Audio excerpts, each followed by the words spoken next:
Então, bom dia a todos, sejam todos muito bem-vindos.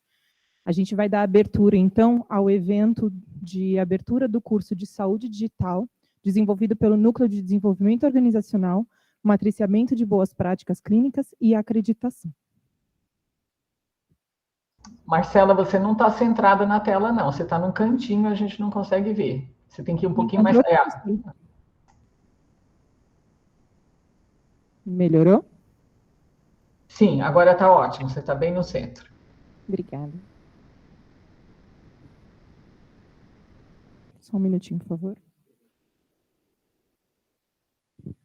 Bom, para iniciar a nossa mesa, então, eu gostaria de convidar o professor Dr. Carlos Carvalho, doutora Heloísa Silva Dutra Oliveira Bonfá, diretor executivo do Instituto de Radiologia, engenheiro Marco Bego, superintendente Antônio José Rodrigues Pereira e o professor Xiao Lung Wen, chefe da disciplina de telemedicina. Obrigada.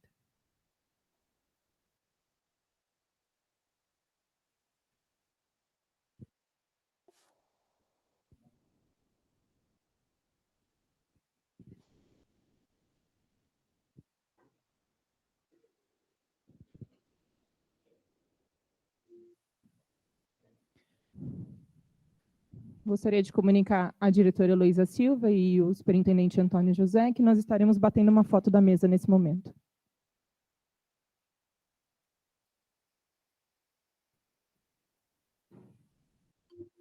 Obrigada. Passo a palavra, então, para o diretor da divisão de pneumologia do INCOR e diretor de saúde digital do HC, professor Dr. Carlos Carvalho. Deixa eu melhor aqui na frente, né? Heloísa, você que controla a posição, tá bom aqui? Tá ótimo aí, Carlos, tá perfeito.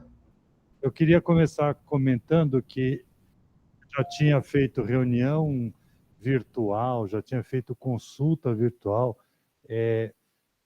já tinha os casos em UTIs em várias partes do nosso país, mas uma foto com as pessoas num lugar e outras em outro, é a primeira vez, então a saúde digital vai progredindo rapidamente.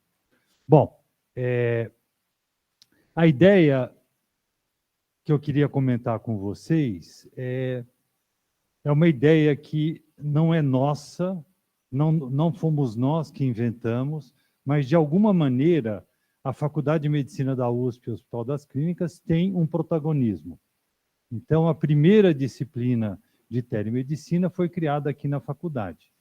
E ela era voltada para apoio à área de graduação. Uma série de ações nos diferentes institutos do nosso hospital foram acontecendo ao longo desses últimos anos e que se intensificaram principalmente nesses últimos 3 anos depois da pandemia da Covid-19.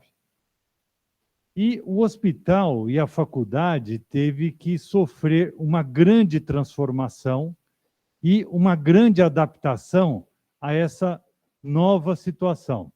Podem passar, vocês não estão atrapalhando. Não, fiquem à vontade. Isso. Tá bom, muito obrigado, hein? De outra vez cheguei na hora, tá bom?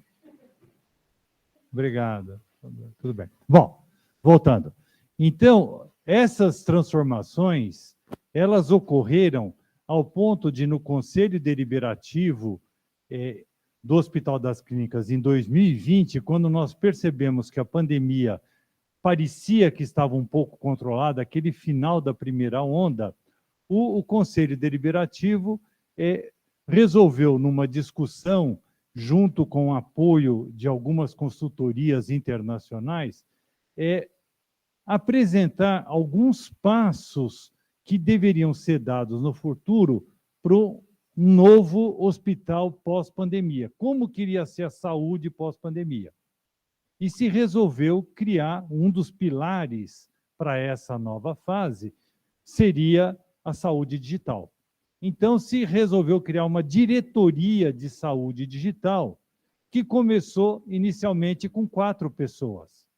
Obviamente apoiados pela direção da faculdade, apoiados pela diretoria clínica, pela superintendência, apoiadas pela área de inovação, nós começamos, pela área de TI, nós começamos a fazer uma estruturação de aquilo que estava sendo a nossa dor maior naquele momento, que era o atendimento da Covid-19, uma doença nova que proliferava o número de leitos de UTI no estado de São Paulo e Brasil afora. Aqui dentro do próprio hospital, nós saímos no Instituto Central, na época, cerca de 90 leitos de UTI para 300 leitos de UTI em questão aí de 4, 5, 6 semanas.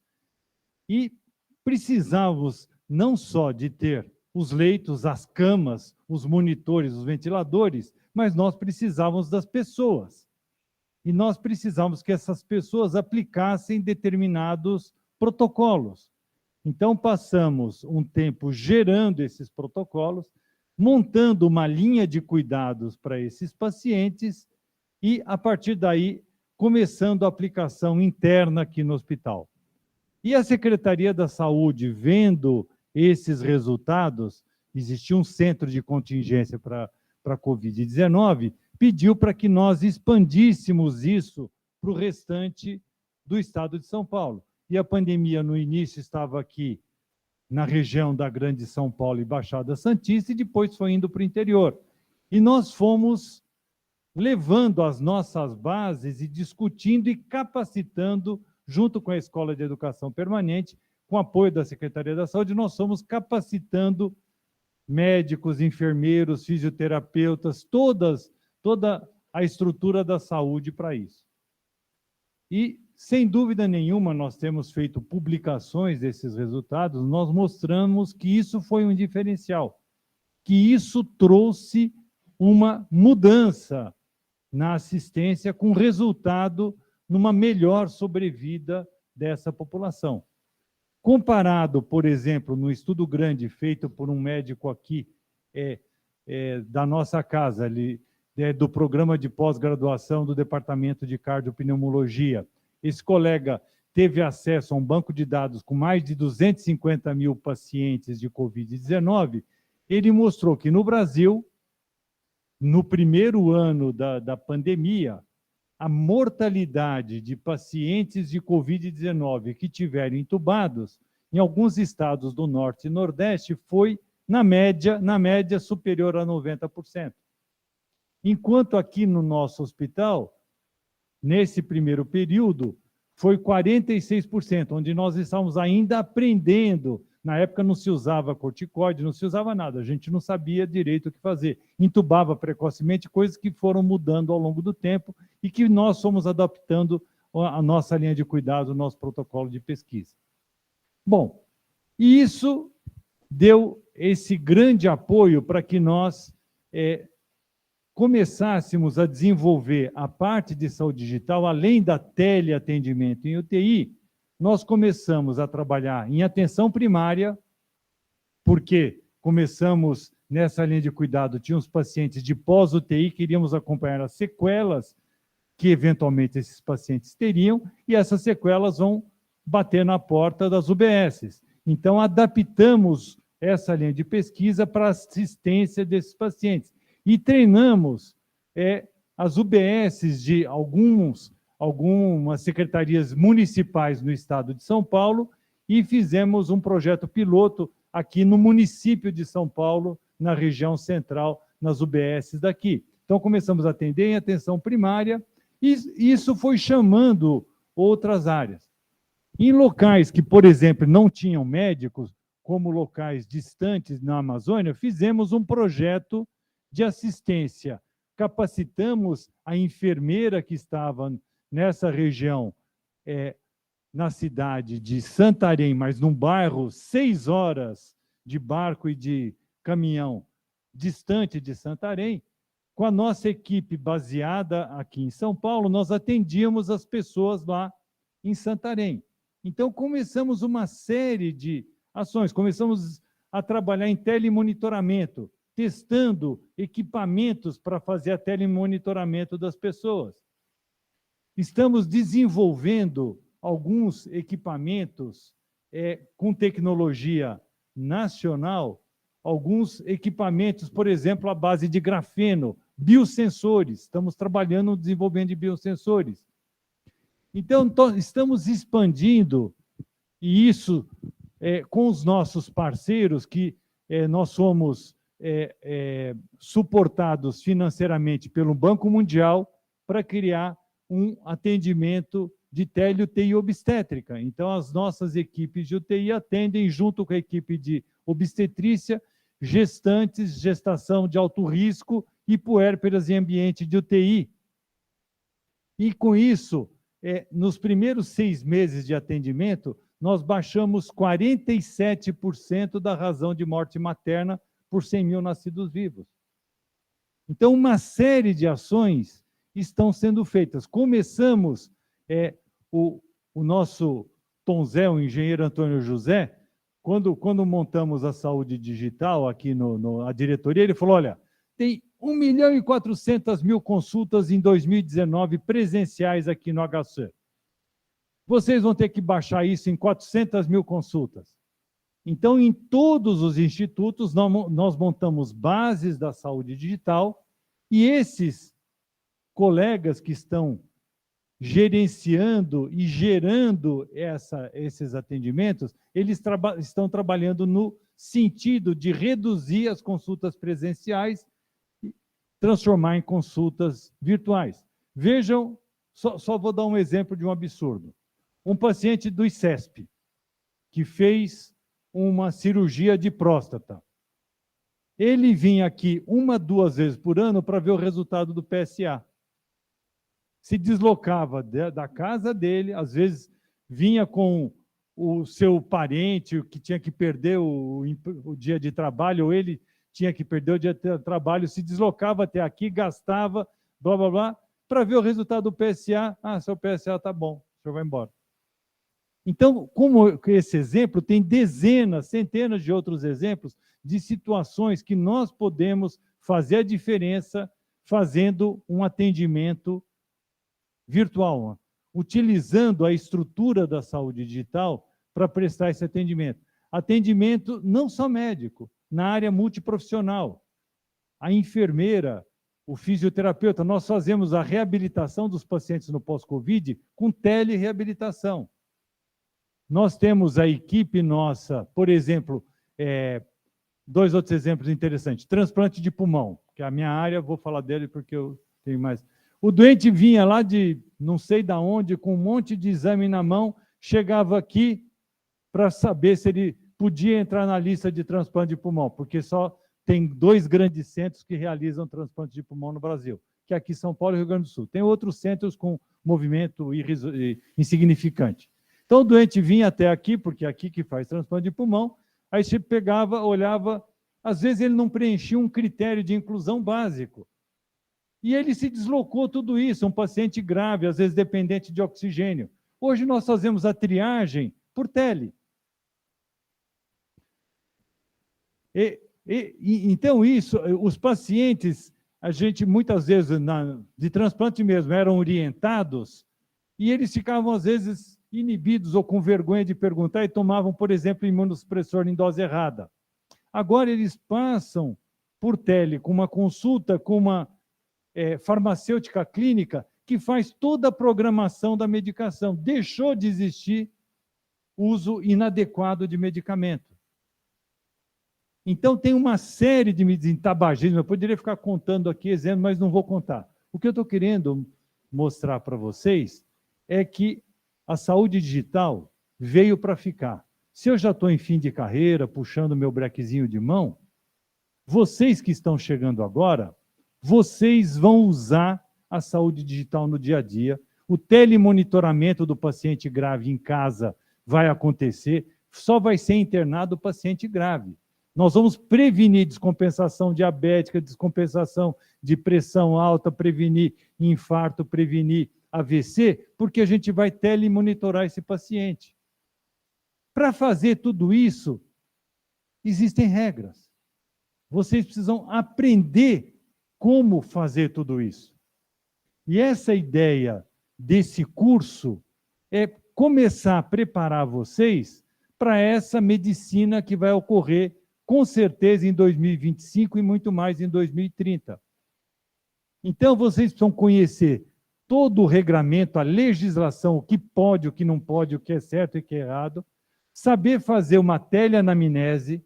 Vocês têm que ser treinados para saber o que extrair num exame físico, uma telecirurgia, um telediagnóstico. Então, a ideia desse curso é disponibilizar para vocês todos esses conhecimentos e essa formação e essa capacitação nisso, porque isso vai ser fundamental para vocês nos seus empregos e na sua prática clínica diária nesse futuro próximo. Então, nós queríamos que esse curso já estivesse pronto para em março, quando vocês iniciaram, já vocês serem convidados a fazer o curso, mas para ficar melhor ainda, nós demoramos um pouquinho mais, então o curso está sendo lançado oficialmente hoje e todos os residentes de primeiro ano estão sendo convidados. Vocês vão receber uma bolsa, vocês não vão precisar pagar esse curso. Esse curso, ele tem um custo, se residentes, se médicos de outras instituições quiserem fazer, vão se registrar e pagar na Escola de Educação Permanente, mas para os nossos residentes da casa, nós estamos oferecendo, a Saúde Digital do HC está oferecendo uma bolsa que permite vocês a fazer esse curso. Ok? Chau, tem alguma coisa mais que eu esqueci de falar? Então eu devolvo a palavra, o microfone para a Marcela. Obrigado. Obrigada, professor. Bom, gostaria de passar a palavra agora, na sequência, para a diretora da Faculdade de Medicina da USP, presidente do Conselho Deliberativo, doutora Heloísa Silva Dutra de Oliveira Bonfá. Bom dia a todos. Eu gostaria de agradecer o convite e dizer que é uma honra muito grande eu estar aqui nessa abertura. Queria cumprimentar inicialmente o professor Carlos, professor Chau, o engenheiro Tom Zé e o engenheiro Marco Bego, parabenizar por esse evento e dizer que esse evento tem uma importância muito grande, não só aqui, mas como no mundo. No mundo, já está demonstrado que nós teremos falta de profissionais de saúde. Isso é uma realidade, a enfermagem já é uma realidade, em algumas áreas médicas também, e a gente pode também ter uma regra aí pelo Brasil, por exemplo, a falta de anestesista. Então, nós vamos ter falta de profissionais e, portanto, um instrumento da telesaúde a saúde digital é extremamente importante para que a gente possa conviver com essa falta de profissionais que vai acontecer. A saúde digital, ela é super abrangente, ela envolve a teleconsulta, ela envolve o telemonitoramento, envolve a teleconsultoria, que nós temos experiências extremamente exitosas aqui. O professor Carlos é uma liderança nisso, nós tivemos um aumento, a diminuição de mortalidade durante a Covid, que foi quando ela foi testada, nas UTIs, que tinha uma mortalidade muito maior que a nossa, com pacientes muito menos graves. Isso mudou rapidamente com a teleconsultoria. Nós temos instalados já nos nossos sistemas a teleemergência, na área de tórax, foi super importante, onde existe uma consultoria médico para médico, e muitos pacientes, por exemplo, seriam encaminhados para o nosso pronto-socorro, mas ainda iriam tomar 10 dias de antibiótico. Então, eles podem ficar na origem e não vir para cá. Muitos pacientes tinham problemas que não seriam resolvidos na emergência e nós conseguimos, através dessa teleconsultoria, fazer um agendamento e o paciente faz a consulta na data marcada.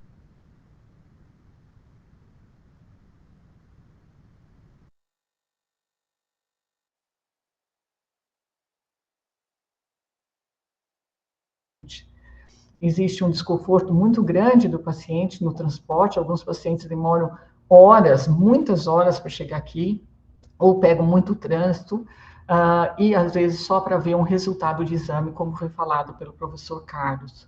Existe um custo embutido nisso, que realmente que deve ser considerado num país como o nosso, e as pessoas com dificuldade, nossos pacientes em especial, têm uma fragilidade financeira, e nós também temos que pensar no mundo. O deslocamento maior de pessoas leva a um aumento da poluição. E eu queria colocar aqui a teleconsultoria, telemonitoramento, a teleconsulta, e às vezes até a consulta por telefone, ela exige capacitação. Então, eu queria parabenizar, porque nós precisamos de capacitação, ela tem regras, ela tem leis, ela deve ter protocolos, ela tem que trazer segurança para o médico, vocês têm que saber como usar, quer dizer, acabou uma consulta, como documentar isso para que aquilo que é a grande proteção do médico, que é o prontuário médico, para que ele esteja adequado e o médico tenha uma segurança do que ele está fazendo.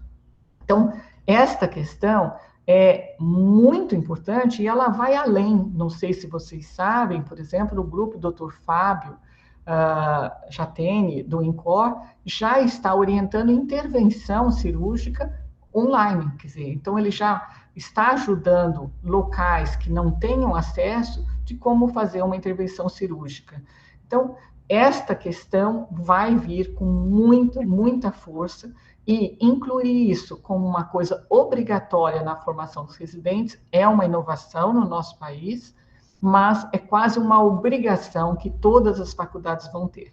E para vocês terem a noção da importância desse processo, a saúde digital se tornou agora, para a Secretaria de Saúde e para o Estado, uma prioridade, e o professor Carlos, professor Giovanni, professor Fábio Jatene estarão coordenando um processo de saúde digital extremamente importante de implantação no estado de São Paulo inteiro. Então, eu parabenizo, digo para vocês aprenderem, usarem esse curso, que é um curso que foi dado para vocês de presente, como uma coisa importantíssima da formação de vocês. Parabenizo a todos e um bom curso para todos. Muito obrigada.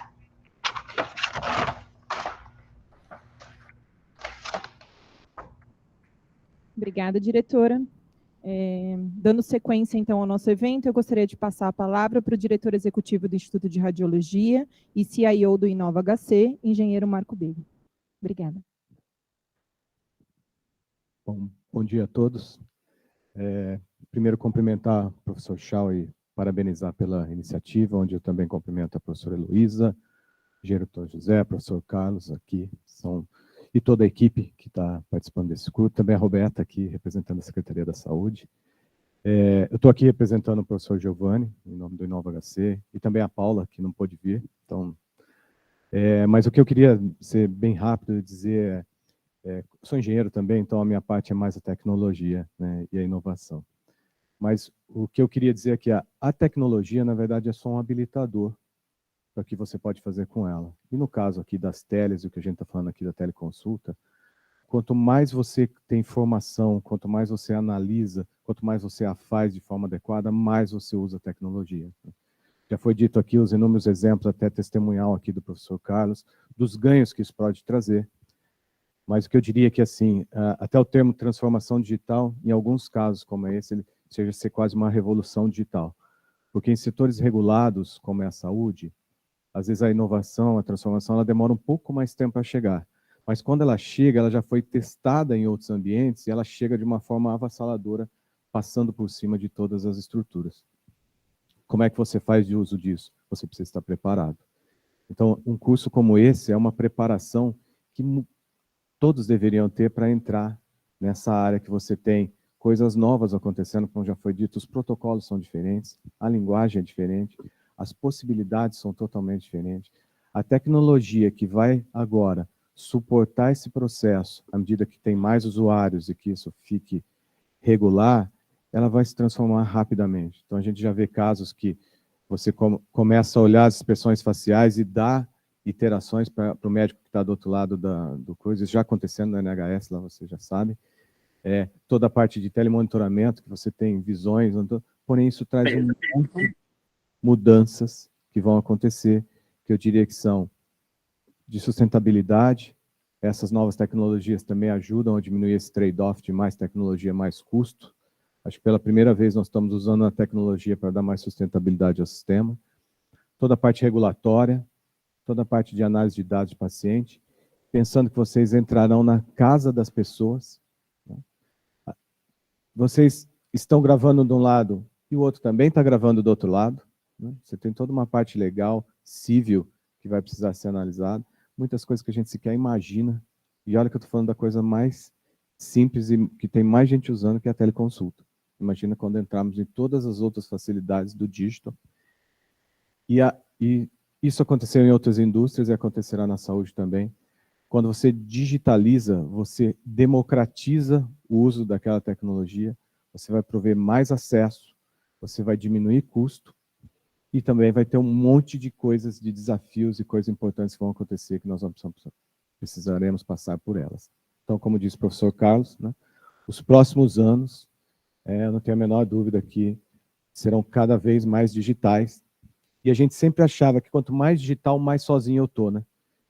E agora vocês verão que o uso do digital, quanto mais digital, mais gente no processo. Antes era só o médico-paciente, agora tem vocês, o cara TI, o hacker, né? Tem a pessoa do outro lado da linha, tem o familiar, tem o cara que já está consultando o chat GPT para ver o que você está falando, se está certo, né? Tem tudo isso acontecendo ao mesmo tempo. Então, eu diria que esse digital da saúde é um digital inclusivo, de muita gente participando, de muitas responsabilidades. E que quanto mais formação, mais conhecimento você ter para usá-lo, mais você vai poder usar dele. Então, sendo bem breve, professor, parabéns de novo pela iniciativa, professor Carlos. Acho que é um pioneirismo que precisa ser feito, e a USP e o HC já vem trilhando na frente esse caminho e mostrando que é possível, e vocês vão poder fazer isso também ao longo do curso. Muito obrigado e parabéns novamente, professor. Obrigada. Bom, para continuar então as nossas falas, eu gostaria de convidar o superintendente do HC, engenheiro Antônio José Rodrigues Pereira. Bom dia a todos. Primeiramente, cumprimentando a professora Heloísa, parabenizando o professor Chau por essa liderança desse curso, professor Carlos Carvalho, Marco Bego, Fábio Jatene, professor Giovanni e tantos outros que estão envolvidos nisso. Minha fala vai ser breve, porque, na verdade, acho que já tudo que tinha que ser falado foi falado com muita propriedade.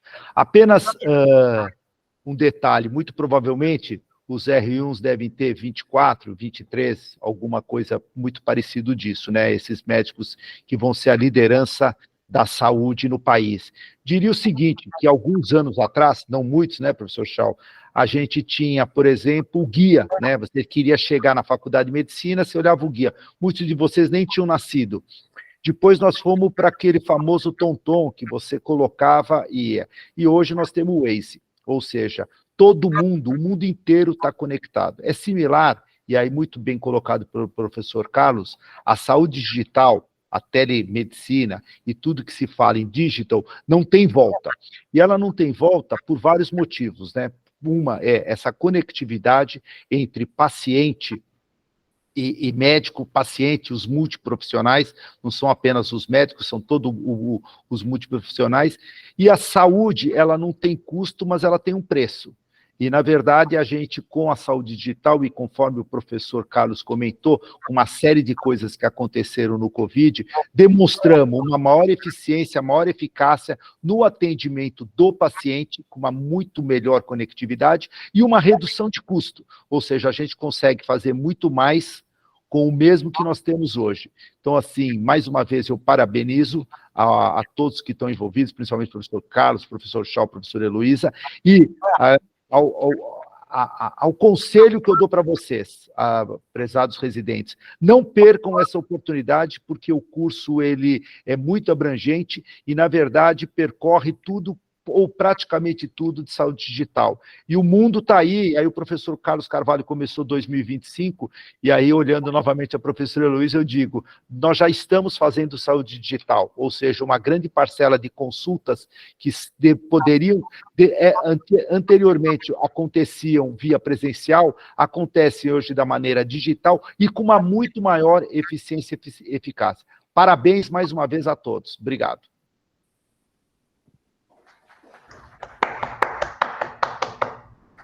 Muito obrigada. Bom, por fim, então, para compor as nossas apresentações, eu queria convidar o professor Xiao Lang, chefe da disciplina de telemedicina, que vai explicar para vocês como que vai funcionar, então, toda essa nossa dinâmica. Obrigada. Bom, inicialmente, bom dia, quase boa tarde para vocês. É bom ver vocês presencialmente e também queria desejar um bom dia para quem está conectado. Bom, nós estamos fazendo um lançamento híbrido, né? Metade presencial, metade à distância, mas estamos todos conectados, então só para dizer que não é educação à distância, isso é educação conectada. Então, só para começar essa parte. Primeiramente, queria cumprimentar a professora Luísa, o engenheiro Tom Zé, que são alta direção, professor Carlos Carvalho, que foi, digamos, um símbolo, né, heróico durante a pandemia, uma pessoa importantíssima dentro desse processo que revitalizou, na verdade, a saúde digital, a telesaúde, que antes usava-se a palavra telesaúde, mas eu diria que uma das grandes lideranças dentro desse processo é o professor Carlos Carvalho, com apoio institucional. Uma outra coisa que eu só queria dizer para vocês, guardem bem esse momento, porque daqui a 10 anos vocês vão lembrar com saudade, eu não sei se vocês sabem, o Hospital das Clínicas foi o primeiro hospital brasileiro a ter um núcleo de telemedicina e telesaúde em 2007. Nós somos o primeiro. É um marco histórico, então, antes de vocês saírem, eu vou pedir para não saírem, para vocês virem para frente e batermos um foto histórico. Porque daqui a pouco, daqui a 10 anos, vocês vão lembrar com saudade de como a instituição cuidou de vocês com muito carinho. A outra coisa, embora a palavra seja obrigatório, na verdade é um presente. No fundo, o professor Carlos Carvalho já falou muito bem que vocês estão recebendo uma bolsa, porque é um curso pago. E, na verdade, a instituição se preocupou com vocês, está concedendo um presente. Tá? Então, não encarem como sendo uma obrigação. Os outros residentes não têm. Então, esse é um aspecto. O Marco Bego falou um ponto importante. O HC criou o Inova HC porque reorganizar um sistema de saúde incorporando sistemas tecnológicos é meio complicado se nós não reinventarmos, nós não inovarmos. E aí entra a história do Inova HC, que é o pensamento de como usar a tecnologia para potencializar a saúde. Então, dentro desse curso, nós queríamos acabar com aquele mito. Telemedicina e telesaúde não vêm para substituir a medicina e nem a saúde. Telemedicina e telesaúde são métodos que vieram para potencializar a medicina e a saúde, talvez criar uma nova geração de medicina, vamos chamar de medicina conectada. Talvez criar uma nova geração de saúde, vamos chamar de saúde conectada. O professor Carlos Carvalho citou Casa das Pessoas, telecuidado domiciliar, casas inteligentes e a parte do telehome care. Isso é importante vocês verem que vocês estão sendo lançados com uma formação competitiva. Se vocês aproveitarem bem o curso, vocês serão entre os médicos do futuro. Tá? Isso é importante. E algumas pessoas podem perguntar, mas por que só residência médica? Não, é que, na verdade, eu, professor Carlos Carvalho, nós também conversamos com a residência multiprofissional, mas como foi, eles acharam que era inviável este ano tornar como obrigatório, então foi ofertado como facultativo. Mas a saúde, acima de tudo, é integração. Tá? Então, a Coreme, a doutora Verna, abraçou a causa, entendeu que nós tínhamos que formar os médicos do futuro, e aí, novamente, eu estou reforçando, eu sei que estou sendo repetitivo, mas eu só quero que vocês entendam. Presentes e conectado. É um dos grandes presentes que nós estamos fornecendo para vocês. E não é apenas educação à distância, tá? Eu vou dizer a sistemática. Para vocês, a instituição criou uma nova categoria. EAD interativa. E aí eu vou tentar explicar o que é EAD interativa e o que é a contextualização. Para quem está conectado, vocês não vão poder ver, mas para quem estiver presente, se quiserem ver a concepção de um espaço de habilidades para treinamento, media training, de teleatendimento, feito em impressora 3D, uma ação de teleatendimento em conformidade com a LGPD, é só ver, mas quem está conectado, se quiser conhecer também, estão convidados, tá? A disciplina de telemedicina fica no 2º andar da faculdade, na sala 2103, estão convidados para conhecer toda a produção 3D. Tá bom? Eu sei que nós vamos ter um tempinho, e eu não vou, na verdade, exaurir o tempo para que nós possamos ter algum debate, senão fica muito chato, passivo, tá? Em geral, quando eu dou aula, eu sempre falo para os meus estudantes, eu dou o direito de vocês ficarem calados por 2 minutos. Se ninguém me perguntar em 2 minutos, eu faço roleta russa, chamo alguém para nós interagirmos. Então, já vão pensando em como nós podemos interagir entre nós, tá? Então, para quem não me conhece, meu nome é Shao Nguyen. Eu comecei na telemedicina em 97, 1/4 de século, então você vê que eu sou sênior, quando então o professor Jorge Microsbon criou a primeira disciplina de telemedicina da Faculdade de Medicina da USP, e também dou aula para a pós-graduação, estrito sensu desse 98. Tá? Então, só para vocês saberem que eu sou do milênio passado, sou antigo. E, atualmente, eu também fiz parte da Câmara Técnica, das 2 câmaras técnicas. A primeira que gerou aquela guerra civil.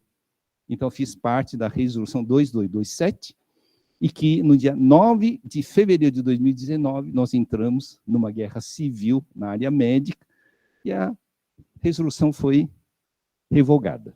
E depois me chamaram de volta, e então fiz parte da Câmara Técnica que fez a resolução vigente hoje, a 2314, que foi publicado no dia 5 de maio de 2022.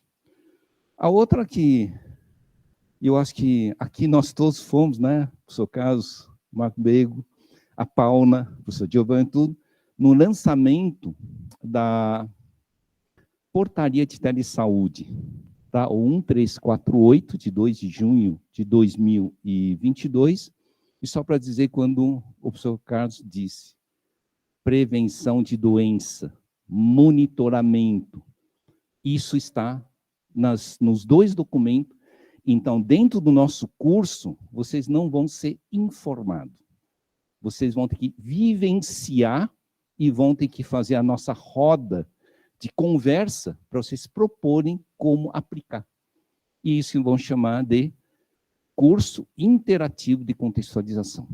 Tá bom? Adriano, então vou pulando aqui. E atualmente também estou como presidente da Associação Brasileira de Telemedicina e Saúde, que já tem 20 anos. Tá? Então, só para vocês terem uma ideia. Sou um dos sócios fundadores, o professor Jorge Bom, falecido, foi um dos sócios fundadores, o professor Adib Jatene, falecido, também foi um dos sócios fundadores, então nós já tínhamos criado esse conselho em 2002. A primeira coisa é isso, tá? Inova HC, Saúde Digital, Escola de Educação Permanente, está oferecendo para vocês um presente, o presente da formação, nós chamamos obrigatória, mas, na verdade, é uma formação com muito cuidado para que vocês sejam os médicos do futuro, e ele tem uma característica, os diferenciais. Vocês vão ver que muitos cursos eles são baseados em modelo EAD, que é um formato que já começou na década de 90, mas aqui, com vocês terão alguns diferenciais, inclusive, do que vão chamar de metodologia ativa. Vamos trabalhar com fundamento de bioética, vamos trabalhar na conversa sobre media training de teleatendimento, a humanização, ritmo da fala, vestuário, comportamento, e vamos trabalhar muito na visita ao serviço de telemedicina e telesaúde da saúde digital. Vocês vão vivenciar na prática. Exemplo, o INCOR, no térreo tem um téreo-ambulatório. Vocês vão ter que ir lá para conhecer. Vão conhecer, exemplo, tem a psiquiatria, tem vários outros, para conhecer o que é esse processo. Então, não é algo teórico, é por isso que eu disse que é interativo e de contexto. Aqui eu só queria mostrar o que nós temos trabalhado na disciplina de telemedicina. Tá? O modelo de educação à distância vão chamar de a entrega de conteúdo. Qual é a diferença da EP em relação a outros? Módulos de 10 a 15 minutos. São, na verdade, vídeos dirigidos. Então, vocês podem planejar o aprendizado distribuído ao longo dos meses. A carga programática é de 20 horas, mas vocês têm 3 meses para fazer isso.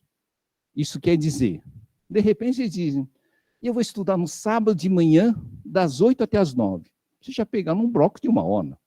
E assim vocês podem ir distribuindo ao longo dos 3 meses. Começa no dia 10 de julho e termina no dia do médico, dia 18 de outubro, tá?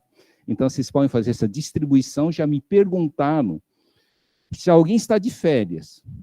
Fique as férias. Depois que voltar das férias, retome, tá? Então, esse é um processo.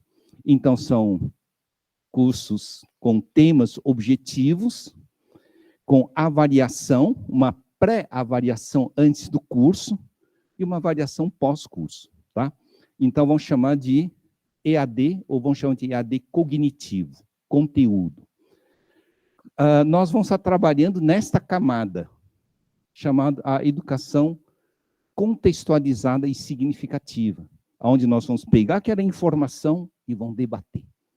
Vamos dar mais conteúdo, podem ler e vamos debater como é o dia a dia. Então, quando o professor Carlos diz, vamos fazer o telemonitoramento, aí vou cobrar de vocês, aonde, dentro da resolução, fala de telemonitoramento? O que é uma teleconsulta? Talvez nós tenhamos 3 tipos de teleconsulta.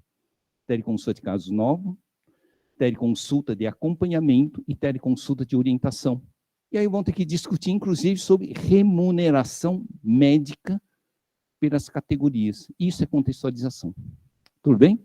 Então, nisso nós vamos estar trabalhando, e aí que nós estamos chamando de metacognitivo, porque vocês vão aprender a aplicar, seja na instituição, ou seja, quando se saírem do HC e estiverem fazendo exercício em hospital, na sua clínica, entre outros, porque assim o Hospital das Clínicas se torna uma fomentadora de pessoas que sabem usar corretamente a telemedicina e a telesaúde, em vez de fazer suposições. Tem muita gente que ainda acha que vai usar um Instagram, vai usar um WhatsApp e assim por diante para interagir com o paciente, e isso é considerado como uma teleconsulta.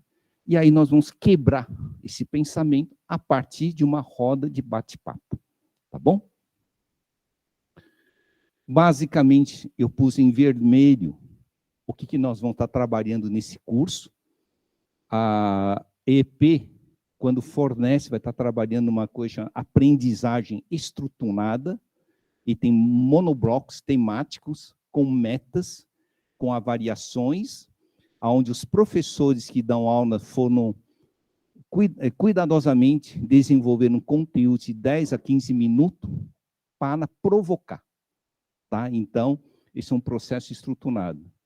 Eu, basicamente, vou estar trabalhando com vocês nos 3 e 5, que é a contextualização. Depois que aprender, vão ter que me votar em dúvida. Depois que estudou, vai ter que me dizer o que deveria ter aprendido. E vão discutir por quê que eu concordo e não concordo que deveria ter aprendido aquilo ou que tem maior relevância prática. E aí nós vamos estar fazendo a vivência e depois nós temos esse, baseado em projetos. Porque depois que vocês aprenderem a parte cognitiva, nós vamos visitar os serviços e vocês vão ter que dizer o que vocês podiam ter contribuído. Se aonde vocês estão passando estágio não tem, então vocês são forçados a pensar como poderiam contribuir para torná-lo aquilo funcional. Tá? Então isso é chamado baseado em projeto.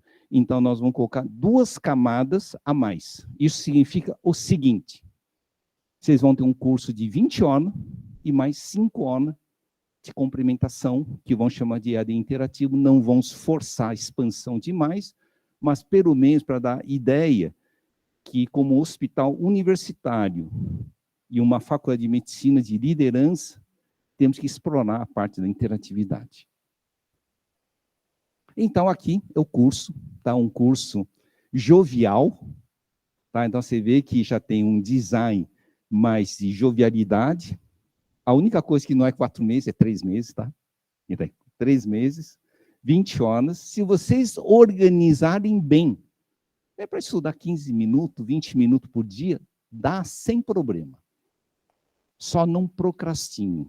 Não chegue no dia 17 de outubro e comece a estudar e diz que não deu tempo. Isso não é bom. O bom de uma educação interativa é criar a autodisciplinação. Tá? Olha, fizeram algo bonitinho. A trilha. A trilha para vocês percorrerem o aprendizado. Então, vocês devem se inscreverem, só para avisar. Quem não conseguiu se inscrever, tá? Então, nós já conversamos, vamos estender até essa sexta-feira. Depois da sexta, não tem mais, e quem fizer vai ter que pagar. Vamos partir desse princípio, tá bom? Então, a concessão de bolsa de 100% é até essa sexta-feira. Tem uma trilha, e depois ele tem, inclusive, um teste de pré-conhecimento antes do curso, para ver o que vocês sabiam e depois avaliar o que vocês souberam depois do curso. Inclusive, se houve algum erro, ele diz, puxa, que pena. Ele vai interagindo com vocês e aí vocês vão criando também um perfil para se prepararem em relação aos conteúdos, e ele vai falando que modo que vocês poderiam ter aprendido melhor. Isso é antes do curso ainda. Tá bom? E essas aqui são as semanas, projetado com 4 semanas temáticas, tá? Então, você vê que tem semana 1, semana 2, semana 3, semana 4, um mapeamento de onde vocês estão percorrendo. Novamente, não tenham ansiedade. Não tenham preocupação, desde que não procrastinem. Tá? O grupo da equipe da telemedicina vai estar disparando e-mails. Pessoal, vocês não estão indo no ritmo bom.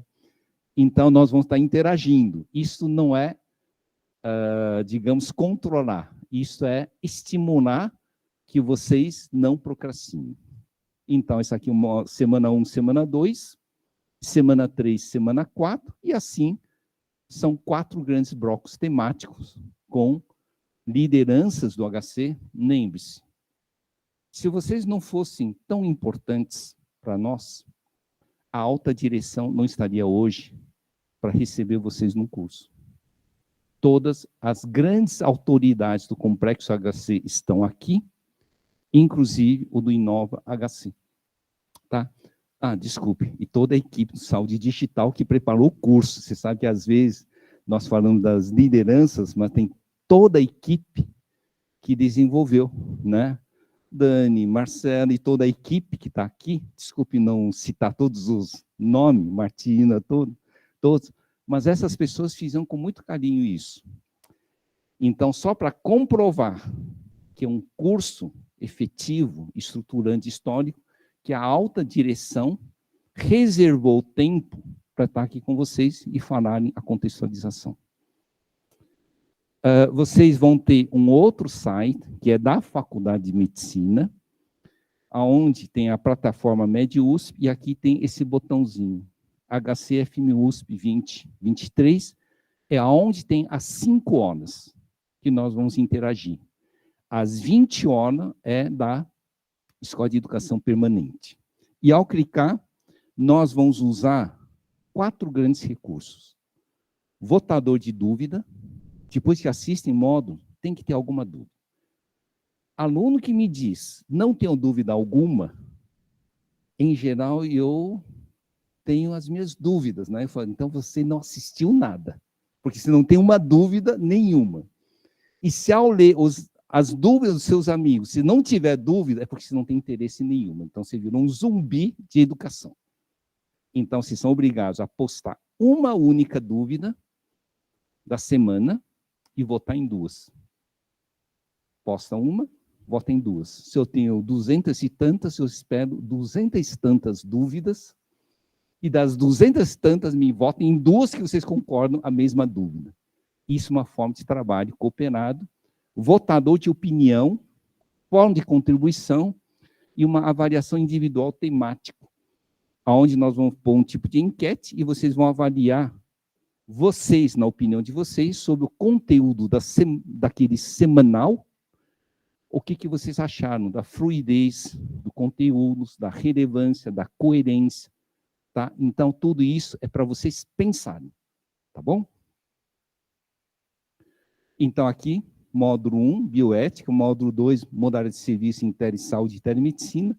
Aí, depois, dentro da plataforma da Escola de Educação Permanente, avaliação de rendimento, e aí vem um novo ciclo. O que nós vamos... Então, quando você clica naquele item, a ética, então, tem o professor Giovanni, eu falo em 2, tem a Natasha, tem a Ingrid. Então, são pequenos vídeos de 20 minutos. 20 não, 15 ou 10, em média, e vocês assistem, portanto, vocês podem terminar um bloco e assistir um outro dia, tá? Então, eles foram cuidadosamente feitos para serem um pouco mais telegráficos. E aí, vem para a nossa parte. Terminou o bloco da primeira semana? Pois bem, votador de dúvida, votador de opinião, forma de contribuição. Terminou a segunda semana, vote. E aí nós vamos marcar 4 eventos conectados do chamado uma roda de conversa que vai ser gravado. Lembre-se, nós entendemos que nem sempre dá para fazer online, síncrono. Portanto, tudo pode ser gravado e assistido depois. Só tem um problema. Quem assistir depois tem que postar um resumo de 500 palavras sobre o que nós debatemos. Tá? Quem assistir e participar, é só participar que já está resolvido. Tá? Então, essa nossa técnica, a abertura de hoje está sendo gravado, a partir de hoje à tarde já vai estar no site, quem tiver dúvida já pode postar. E não adianta dizer que tem muito trabalho, tá? Só peço uma postagem. Se você não conseguir fazer uma postagem, então você não fez nada. Então, uma postagem e 2 votações. São coisas simples. Isso aqui é o chamado votação de opinião. É uma técnica que nós chamamos de design thinking. Na primeira semana, terminou, vocês, além de postar a dúvida da nossa roda de conversa, vocês têm que fazer uma postagem. O que vocês acham que deveria ter aprendido naquela semana? Uma só. Fazer uma afirmação. O que vocês acham que não deveria esquecer do conteúdo daquela semana?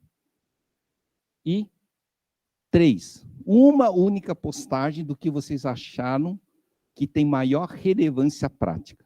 Lembre, só sempre uma. E depois votar em 2 que os seus amigos colocaram. Isso que nós chamamos de identificar as coisas fundamentais de aprendizado. Tá? Então, esse é o votador de opinião por categoria. Nós vamos ter colocado um monte de biblioteca. Quando é biblioteca, é facultativo. O que você só tem que fazer é só aquele bloquinho em cima. Essas bibliotecas são, como vocês podem querer, ao terem assistido os vídeos, deixa eu ver como que era a portaria 1348.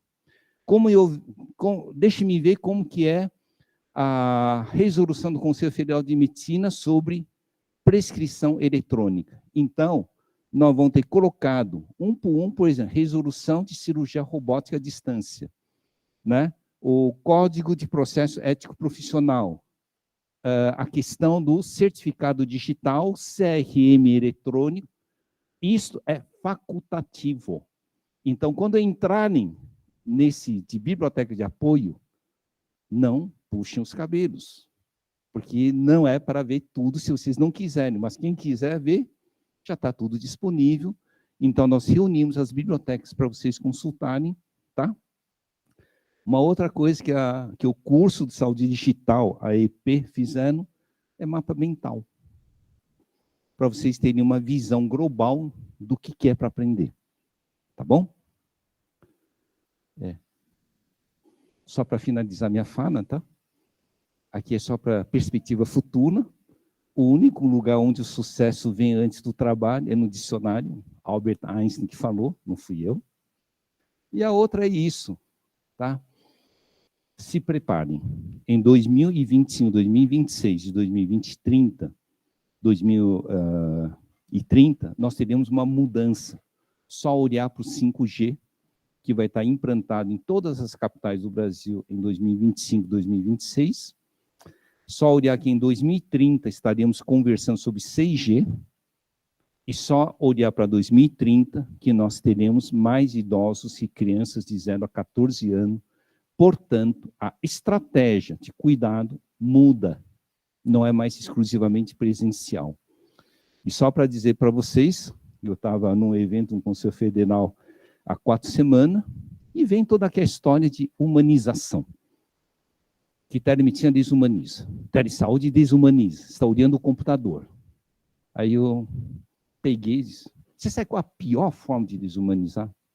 Não oferecer nada. Essa é a pior forma. Então não me venha dizer que olhar no computador é desumanizar. A segunda coisa que é importante é reduzir o sofrimento da jornada de atendimento. O professor Carlos deu uma dica para vocês. Eu tenho um paciente que eu estou controlando PSA.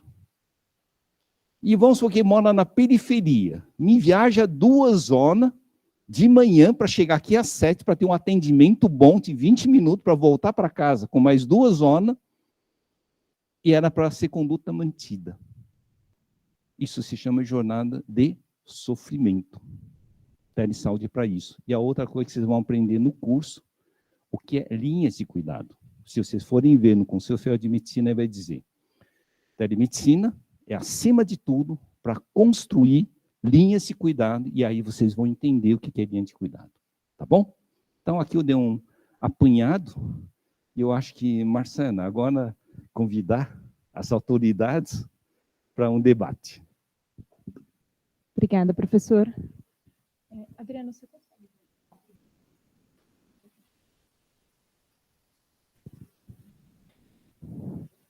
Acho que para todos que estão presentes na sala, então, a gente vai projetar o QR Code na tela, para quem não se inscreveu ainda, já iniciar o seu processo de inscrição.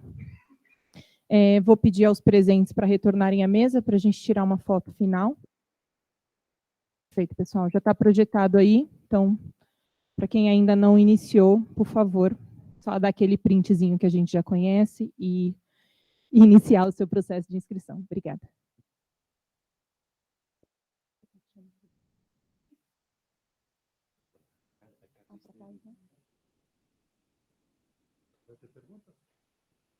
Alguém tem alguma dúvida, tanto para os convidados presentes, quanto para os que estão online?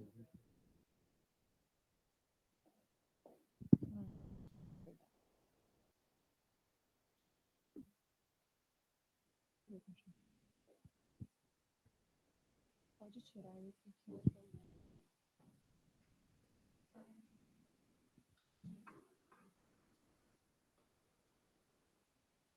Alguém de vocês quer fazer algum comentário, uma dúvida dos presentes aqui, ou mesmo à distância, levantando a mãozinha à distância dos presentes. Fazer Professor Carlos, consegue me ouvir?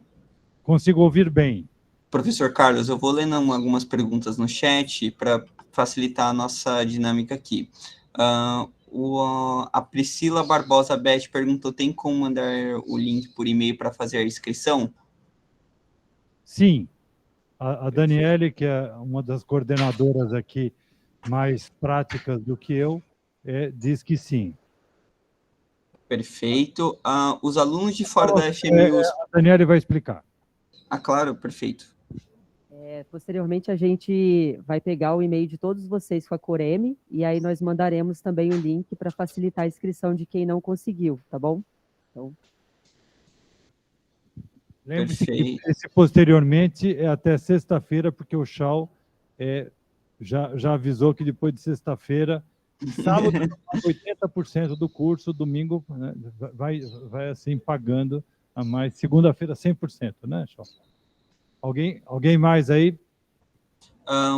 Outra pergunta também no chat, o Stefano Choi perguntou, os alunos de fora da FMUSP teriam acesso ao curso? Claro, entra na Escola de Educação Permanente, eles têm acesso ao curso pagando. Não tem problema nenhum. Aliás, é muito bem-vindo. Podem fazer propaganda para os seus companheiros de outras instituições, que eles serão muito bem-vindos e terão um certificado semelhante que no futuro, quando o Sírio quiser contratar o Hospital Sírio-Libanês, ou o Albert Einstein quiser contratar alguém para atender em saúde digital nesses hospitais, vocês já vão ter um certificado de capacitação para isso. Choi, traga os seus amigos todos, por favor. Quem mais? Tem mais aí? Tem alguém aqui que estava ameaçando levantar a mão? Desistiu? Pode falar que eu que eu transcrevo para o português aqui.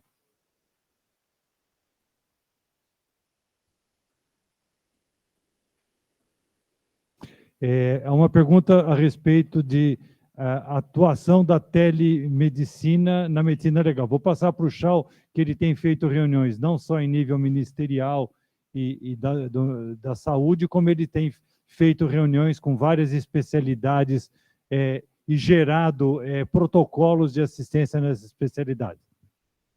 Obrigado.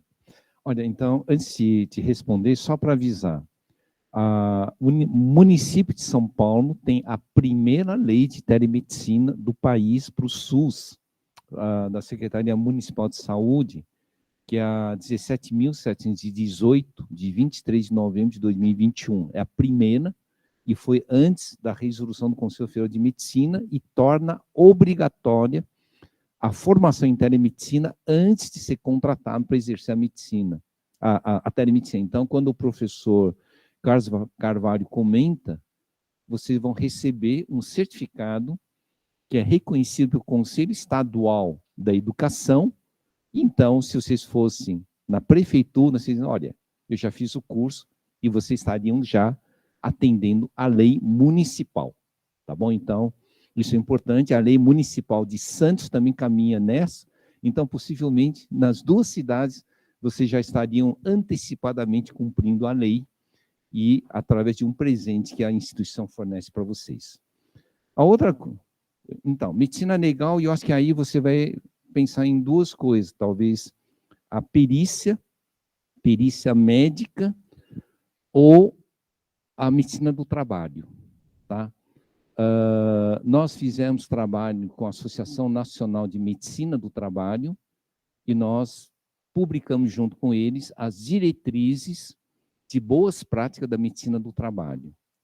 Dentro da Associação Brasileira de Telemedicina e Saúde, tem 6 médicos advogados. Isso quer dizer, médicos que se formaram em medicina, um deles foi colega de turma, fez direito, e lá se discute sobre a perícia médica usando tele.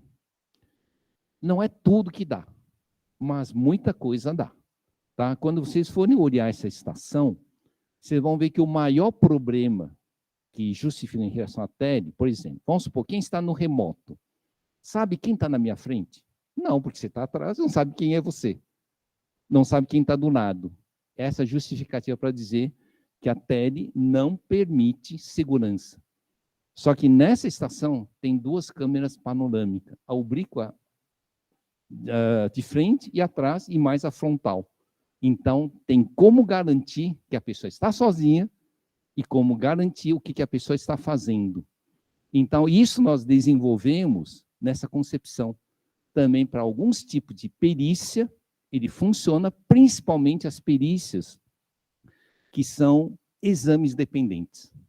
Você já entrou numa fase de um primeiro atendimento e você está acompanhando para fechar. Tá? Então, toda essa linha, se você tem dúvida, tem que colocar na nossa roda de bate-papo para questionar. Você vai ver que nós já pusemos na plataforma as diretrizes da Associação Nacional de Medicina do Trabalho. tá? Então, é por isso que nós colocamos mais materiais para vocês, tá? Mas se vocês não perguntam, aí nós não temos telepatia, nós não vamos adivinhar o que vocês estão querendo saber. Então, aí vai uma recomendação. Aproveitem o máximo possível. Tem mais alguma pergunta presencial ou à distância?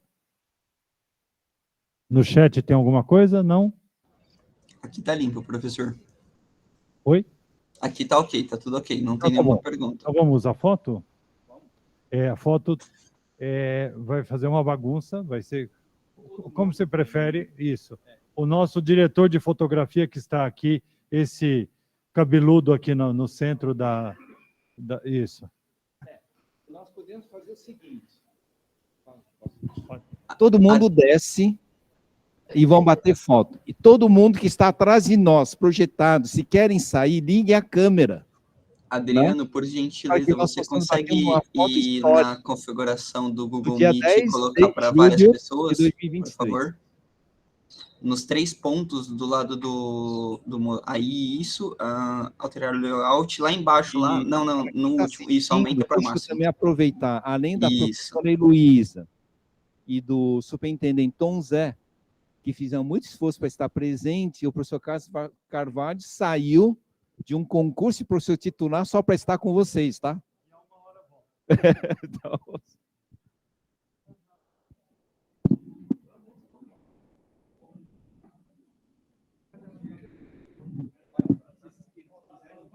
São convidados a ficar aqui na frente, por favor. Ficar, então, professor. O professor vai destacar muito, eu tô de rosa. Eu não vim preparada para isso.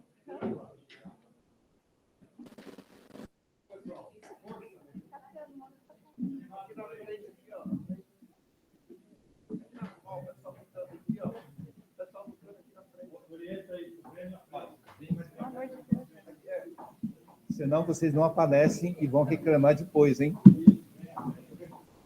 Pode vir para cá.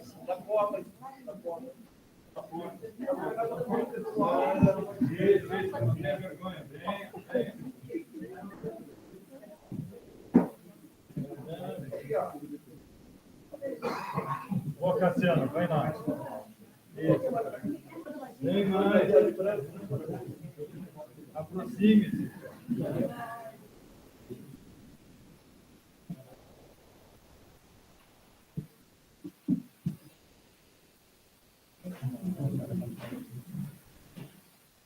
Abram a câmera aí atrás, é o pessoal do fundo. Capricha aí, hein? Pode ficar tranquilo que tem Photoshop.